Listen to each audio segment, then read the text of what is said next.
Good evening to all of you. This is Advice Queen. Your worth is not measured by money. This is our topic for tonight. Good evening, my queens. Tonight I'm not speaking as someone strong. I'm speaking as someone who is hurting. Let me ask you something, guys. Why is it like that?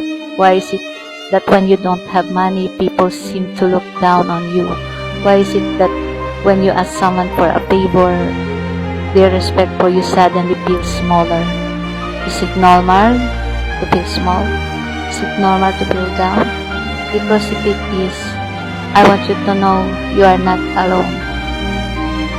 Sometimes the lack of money is not what hurts the most. What hurts more is the feeling that people see you as less because of it. But listen to this. Your worth does not depend on what's inside your wallet. Respect that is based on money is not real respect. You're going through a difficult season right now. It does not mean you are less. It simply means you are human. And remember, your situation is only temporary. I'm not ashamed of this season of my life, because I know my time to rise will come. And when that time comes, I will not change my heart.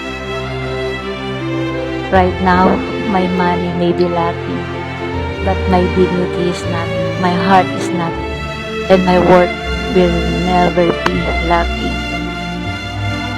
Thank you so much to all of you guys for listening to me. Good night.